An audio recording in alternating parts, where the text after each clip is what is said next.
Humans are social animals, but it seems as though many of us have lost that sense of community. Extended family households and tight-knit neighborhoods have become less prevalent as the demands of work suck our time and energy and scatter people across distances that make it difficult to maintain and establish deep-rooted bonds with others. Many of us find ourselves in a truly bizarre situation when measured against the grand scale of human history. We are overwhelmingly surrounded by strangers, not community. Instead, the face-to-face intimacy of real-life communities that we've evolved to navigate and thrive within has been replaced by the internet, but it is a shallow substitute. On the surface, the digital frontier appears to offer immense possibilities, enabling us to connect with people from diverse backgrounds and distant corners of the world through shared interests and passions. But beneath the surface lies its disappointing reality. The virtual often fails to satiate our need for genuine human interaction, and it is just as potent at atomizing us as well. We face an epidemic of loneliness and isolation, disconnected from the shared humanity that defines real-life communities. In his iconic work The Great Good Place, published in 1989, American sociologist Ray Oldenburg introduces a rather compelling concept for a healthy existence: the need for balance among three realms: the home, the workplace, and the realm of third places, inclusive social spaces that provide anchors for community life and facilitate meaningful interactions. Today, we will unravel the defining characteristics of a third place, tap into its historical significance and evolution, and explore how we can build and nurture the enduring allure of these social sanctuaries in the modern world.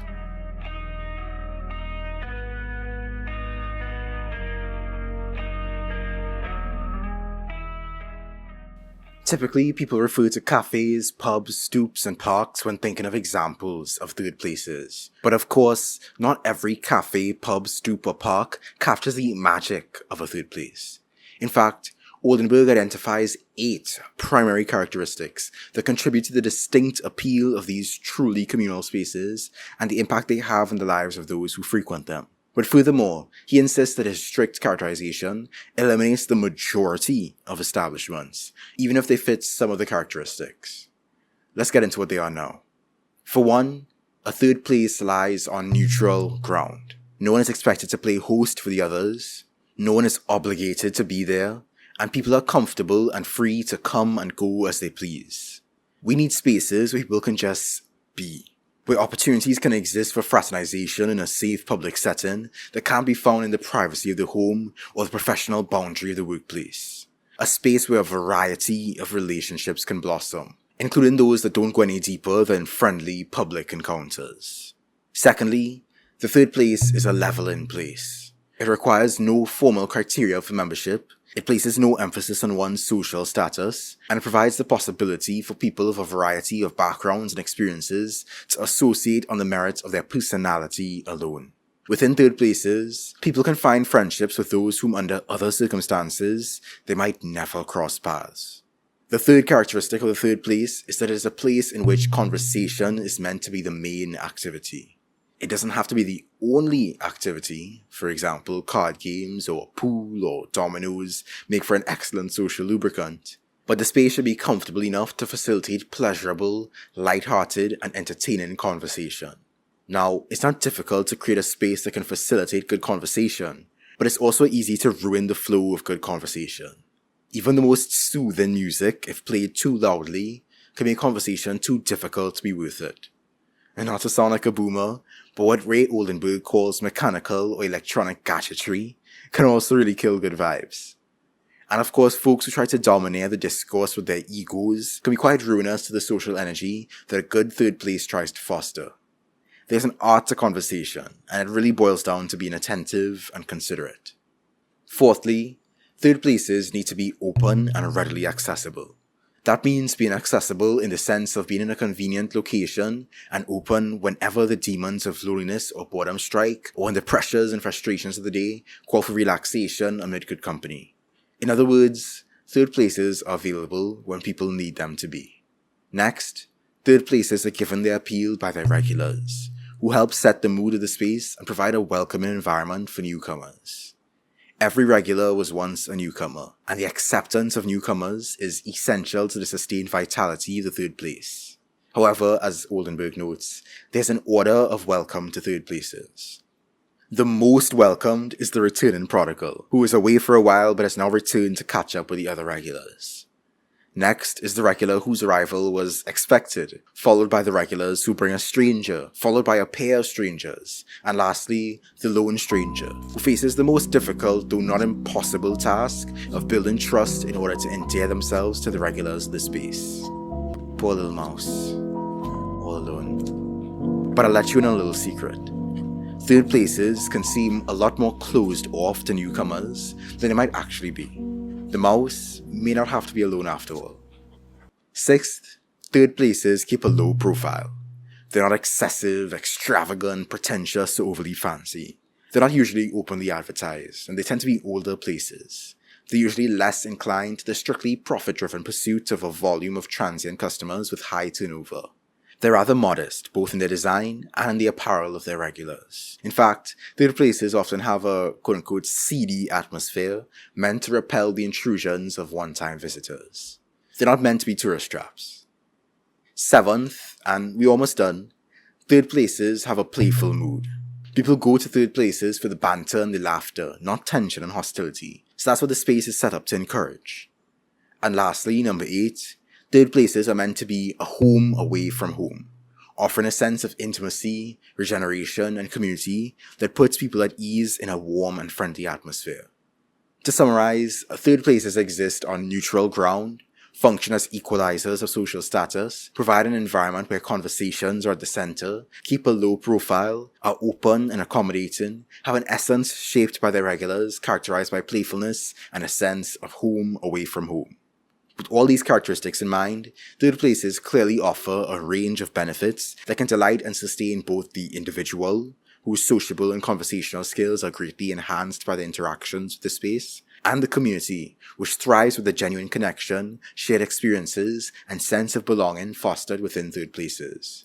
Third places can be rewarding places to attend because they introduce novelty into our lives, which is sorely lacking under the drudgerous working and living conditions of modern-day capitalism. With a diverse population, free-flowing structure, and fluid attendance, third places offer a novel and enriching source of social stimulation that exists almost in a world of its own. Our interactions with third places can give us a sense of perspective as well, in a world that can be otherwise alienating and disheartening to our emotional well-being, because they offer a therapy of association and laughter. In fact, we can describe third places as a spiritual tonic, in the Drake sense, capable of uplifting our spirits from our daily frustrations and giving us the freedom to explore the creative and expressive aspects of our personalities. Crucially, and finally, third places facilitate the benefits of what Oldenburg calls friends by the set. Third places provide convenient gathering spaces for socializing in numbers and offer routine and reliable interactions with a broad array of people, both casual and intimate, without the burden of having to schedule meetups. With all the benefits that third places bring to individuals, groups, and communities, it's no surprise then that, historically, third places have been a powerful force in shaping the course of revolutions and cultural movements. During the American Revolution, the tavern emerged as a vital hub for political discourse, where patriots, politicians, and ordinary plebeians would gather to discuss grievances against British rule, plan resistance strategies, and spread propaganda, ultimately leading to the independence of the United States of America. Similarly, in the tumultuous times of the French Revolution, the café was a crucial meeting place for the revolutionary intelligentsia and common people alike, where radical ideas were passionately debated and disseminated to inspire the revolutionary rise of the French Republic. During the Enlightenment, coffee houses in London assumed a central role in fostering the intellectual and cultural transformation of society as scholars, scientists, writers, and artists met and exchanged ideas on science, philosophy, politics, and literature. During the Harlem Renaissance, theaters, churches, jazz cafes, and more all served as vital havens for African-American musicians, writers, and intellectuals that sought to develop and celebrate their cultural identity. In each of these historical movements, third places played a transformative role in fostering social cohesion, nurturing intellectual discourse, and giving rise to revolutionary ideas and movements that shaped the course of history. Unfortunately, third places kind of fell off. I've been describing the characteristics and benefits and historical potency of these spaces, but I've only gotten small tastes of some of these spaces myself. And for a lot of people, besides perhaps the approximate experience of a college common room, third places are a distant cultural memory, not a lived experience. So what's up with that? What happened to third places? According to Oldenburg, the suburbs are primarily to blame for this unfortunate development. Suburbs neglect public spaces in favor of larger, private rooms. By very isolating design, they teach their residents that the good life exists within the limits of one's individual house and yard. Community life is difficult to find in these tract developments, with designs made not organically by residents themselves, but by distant developers, where few places can be found to nurture friendships outside of perhaps one's most immediate neighbors. It's hard to find a justification for an introduction for people even just a few houses down the street. A broken clock may be right twice a day, and just this once, British conservative Edmund Burke was spitting when he said that the bonds of community are broken at great peril, for they are not so easily replaced. Indeed, it's hard to even know where to begin sowing the seeds of a social community in the suburbs' rows of regimented loneliness. Their often car-centric design makes it even more difficult for third places to develop anew. As people rely more on cars for transportation, they're less likely to encounter informal gathering places in their daily routes, less likely to cross paths face to face with the people who live around them. The sprawl of many newer urban developments has resulted in the loss of vibrant neighborhoods with active community spaces, and the laws put in place to create those urban environments make it difficult to establish new potential third places. There's more to the decline of third places than just the rise of suburbs, though. As a whole, many of our urban environments have been designed to prioritize efficiency and profit over creating real spaces for human connection. The rise of franchise chains has led to the standardization and homogenization of spaces which lack the character and uniqueness that would encourage people to gather and interact. Or should I say loiter? Again, not to sound like a boomer, but today's tech hasn't exactly facilitated the survival of physical third places either. Having the internet at our fingertips has made it an easy substitute for real-life social interaction, encouraging people to stay home rather than seeking out communal spaces. At the same time though, at least the internet is free. And in this economy, with diminishing alternatives for spending leisure time without spending money, I can't blame folks for wanting to save their pockets and stay inside. Now, Oldenburg doesn't call it out directly, but I will. Capitalism, in particular, bears some blame for the fall of third places and the rising sea of city mediocrity. It is responsible for the work-life imbalances that leave folks with limited time and energy to engage in social activities outside of work, the ever-expanding commercialization of our lives, the privatization of public spaces, the gentrification resulting in the closure of traditional third places, and the profit-seeking design choices that create these sterile and lifeless urban environments. Trey, is that you? Damn, it's been years. Oh, hey Lou, yeah, it's been a while since college. Yo, what's up with this place? Oh, this place? Welcome to the grand opening of Le Third Place. Well, it's opening anyway. It hasn't been too grand so far. Yeah, I see that. I don't know you had all this going on. I just came to deliver some Papa John's, and it took me like 10 minutes to find parking because everybody's at the clearance sale for the Bed Bath & Beyond Best Buy Superstore next door. Yeah, I heard about that. They're probably stealing all my customers with their buy one, get one beats and bath bomb package. Actually, it might have something to do with your bounce outside. He's not very friendly. You mean Lucius? Man, he's here to protect the space. Our priority is to make a safe environment, you know? Yeah, but bro tried to dress code me until he realized I was delivering your food, and apparently you have like a membership fee for this place. Of course. That's just to help cover the bottle service. And more importantly, the bottle women when we get them. Yeah, this place seems fancy as all hell. But yo, can you like low down the volume? It's way too loud in here. Yeah. Let's step outside. We close in 5 minutes anyway. What? But it's like 3:55. Aren't people now getting off work? Yes, including me. Okay. You know what? Never mind. Just, here's your order. Appreciate it, man. I just don't understand why the third place hasn't become a thriving social center for the community already. We have everything. The lights, the furniture, a zillennial vibe. Listen, I'ma level with you. The place is too fancy and stuffy. The bouncers are classist douchebag. Bauhaus chairs look uncomfortable. You're blaring classical music way too loud at 3 p.m. And your staff is wearing tuxedos in 32-degree weather. Nobody's gonna wanna hang out here.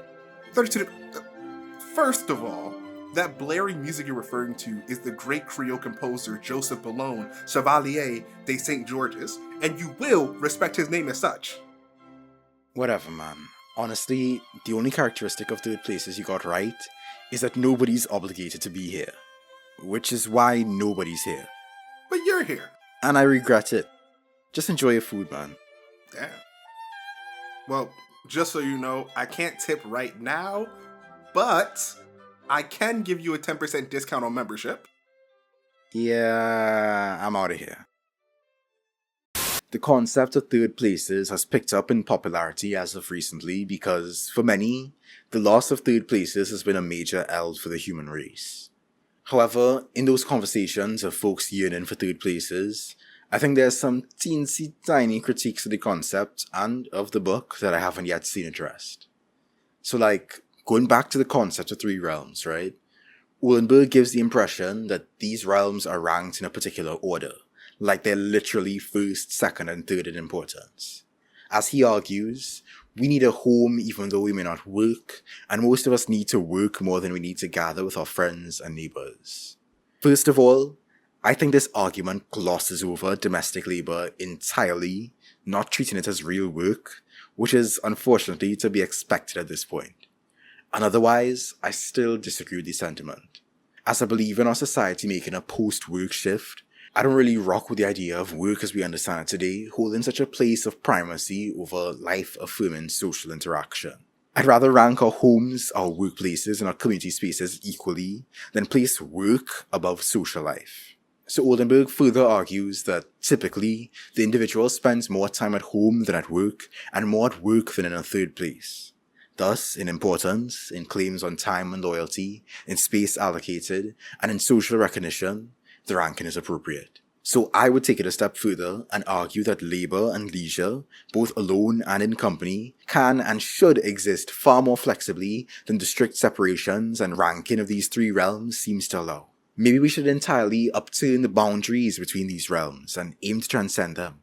We kind of saw a primordial form of that transcendence pre-industrialization, when first and second places were usually one and the same, and now we're kind of seeing it again post-industrialization and post-pandemic, where once again people are working from home and living where they work. But I've somewhat unpacked this idea of evolving our approach to labor and leisure before, so you can check out my video on work for more thoughts along these lines. While mixed third places have existed and do currently exist, third places have historically been either male-dominated or gender-segregated. One major issue of Oldenburg's book is that there's a clear bias towards the third places of white men and a rather old-fashioned view on gender relations that crosses the border on sexist. As he acknowledges, women's access to third places has been historically limited due to their relegation to domestic duties, their limited finances, the male domination of existing third places, and a culture that stigmatized women socializing outside the home. But in his myopic nostalgia, he doesn't truly grapple with the implications of that history, nor its ongoing effects today. Of course, women developed alternative forms of association, such as women's clubs, neighborhood networks, and tennis clubs, but they still missed out on some of the great benefits of third places. If women are to be included in the third places of the future, the obstacles that stand in the way of them doing so, such as the double shift many wives and mothers need to take on to balance both their jobs and domestic duties, really need to be addressed. I want to turn now to another angle of critique. The question of who owns and controls the third place. Though third places are meant to be on neutral ground, that doesn't change the fact that many of them still exist at the behest of private owners or state bureaucrats. Hence why many third places have been lost or corrupted simply due to the pressures of the profit motive. Our essential social spaces should not exist at their mercy. To me, we had to run things. Which brings us to the cost barrier that exists in many third places, encumbering their aim to be open and readily accessible. No matter how affordable a cafe or bar may be, not everyone can sustain spending money every time they want to engage socially in such a setting, especially when we're told to cut quote-unquote frivolous expenses to survive under capitalism. Oh, and speaking of bars, I find it a little troubling that one of the primary examples of the third place is the bar, because the culture of alcohol consumption is something I've been interrogating in my personal life recently. I'm not against the consumption of alcohol, but besides the obvious health concerns and long-term depressant effects, I do want us to question how potentially exclusionary it may be for the primary or only available third places to be social drinking places when there exist people who are not interested in drinking alcohol, or maybe recovering alcoholics, or for whatever reason, just prefer sober social interaction. And now on the flip side, there's the argument made by Oldenburg that third places are not meant to appeal to everybody anyway. Quote, "The third place is not a universal remedy for all social and personal ills, nor will the kind of association it offers appeal to everyone." Which is facts, third places should not be viewed as the be-all and end-all of a healthy social human life. Not everyone finds places like cafes or bars appealing. That's fine. Some have proposed that the virtual, then, could take the place of the physical third place. I disagree. I am not beating the boomer allegations, but while I can see how virtual spaces like Discord, for example, have the potential to fit the characteristics of third places because they can exist on neutral ground, level the playing field, facilitate conversation, be accessible, maintain a culture of regulars, keep a low profile, develop a playful mood, and create a sort of online home base, I can't rock with the idea that they're a complete substitute. I believe virtual third places lack the tangible aspects present in traditional spaces that I think are necessary for developing the depth of emotional connection and empathy needed for healthy community life. As we've seen across social media networks, but especially on sites like Twitter, or rather X, online interactions often lack the authenticity and nuance found in real-life exchanges because it's just all too easy to misunderstand, unintentionally or otherwise, what people are trying to communicate. Or worse, hide behind anonymity to engage in cyberbullying, trolling, and online harassment. The permanence of the internet can be another obstacle to the kind of easygoing vulnerability found in more traditional spaces, as literally everything is recorded and trust is all too easily breached. But despite my criticism, I'm not blind to the benefits of so-called virtual third places. They can be more accessible than places IRL for the immunocompromised or the disabled, and they break geographical barriers, bringing people together across diverse backgrounds and locations with shared interests, passions, and identities to connect and engage without the limitations of physical distance. And unlike real-life third places, virtual third places are available 24/7 and flexible enough to accommodate each user's lifestyle and pace. Lastly, and just as a fun thought experiment, it's interesting to think about what other realms might potentially exist. Is there perhaps a fourth place? Some academics have argued that the combination of elements of the first, second, and third place implies the emergence of the fourth place. To me, that feels a bit uncreative, but sure. When I asked my partner what she thought a fourth or fifth place might be though, she said the beach. And I'm more inclined to agree, or maybe even take it a step further, and propose that the fifth and rather liminal space of a holiday abroad can more broadly encapsulate the feeling of freedom found outside of the realms of the first, second, and third place. Food for thought. I'm basically done talking about the book at this point. To me, the book was too long, too outdated, and too sexist to be of use beyond its initial ideas. There are other nitpicks to be made, critiques I've left out, and issues folks will no doubt raise to address in the comments. For example, I haven't mentioned the dimension of childhood and third places, nor have I discussed third places in the context of rural environments. I leave that discussion to the comments, or perhaps future videos. For now, I'd like to push the conversation past the book, past Oldenburg, and speculate about how we can potentially radicalize the concept of third places. Rather than merely existing on neutral ground yet still at the mercy of the whims of private capital or state initiative, I think radical third places would exist on collective ground, where people are still free to come and go as they please, but as co-owners, they're also able to invest as much time, energy, and resources as they're willing to support the survival of such spaces. Although third places are typically light-hearted in their atmosphere, they still have a role to play in moving and shaking the future. They can still contribute to social revolutions. They can operate as places to decompress, as muster points for union activity, as spaces for networks to form, and even as hubs for fostering mutual aid and centers of a library economy. Rather than merely leveling the playing field, I think a radical third place would empower us to confront the socioeconomic hierarchies that exist outside of them. Radical third places would not only be accessible in terms of location and opening hours, but also in terms of creating basic accommodations for the spectrum of abilities of its participants. In fact, the mood and culture set by the regulars of radical third places would be notable for its wide-ranging inclusivity. Oldenburg waxes poetic with nostalgia for the traditional, overwhelmingly white and male third places, but it would be genuinely fascinating to see how third places would manifest with the inclusion of a broader spectrum of perspectives. Finally, radical third places will not only be a home away from home, but also perhaps a home below the home, being incorporated into mixed-use buildings and neighborhoods, readily available for those living in nearby co-housing arrangements. How can we build a radical third place? Perhaps we can take a page out of the book of the Rote Flora in Hamburg, Germany. Originally a theatre, in 1989, the then abandoned building was occupied by squatters and activists who transformed it into a political and cultural centre. Over the years, the Rote Flora has become a symbol of vibrant resistance against gentrification, capitalist urban development, and social injustice, and also just as a space for artistic expression and the exchange of ideas. Squatting is a risky and precarious means of securing third places, but it's just one among many approaches we can take to make the change we want to see in our communities. If we want to see change, we need to organize and either demand it or implement it ourselves. Rather than waiting on the traditional top-down planning of architects and urban planners, we can try to rally our neighbours to get actively involved in those decision-making processes to co-determine how our public spaces should look, feel, and operate. Reformist approaches can have their place as long as they're not our primary means of social struggle. So yeah, we can push for changes to zoning laws that promote walkable mixed-use neighbourhoods. We can push for relaxations of certain municipal ordinances that demand excessive space for parking. We can push for more convenient and more robust public transportation. As long as we don't lose sight of the long-term aim of developing the powers, drives, and consciousness of we the people to manage our own lives, our own places, and our own communities.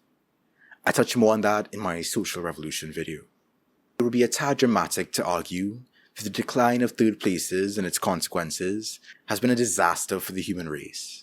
But until we recognize the power of our physical environments in shaping our lives and experiences, better yet, until we recognize our power to actively create and shape our physical environments, we will continue to suffer with the paucity of our current social urban life. All power to all the people. Peace. Thanks for watching. Please like, comment, subscribe, and share with your fellow peoples. Thanks again, of course, to the family, including our newest members, Bob Kiprios, Nick, Dylan Picard, Pentagonite, and Sunny Inez. You can join these beautiful humans and support me too on patreon.com/sainttrue. Check out my other videos for a range of radical topics. Thanks again. Peace.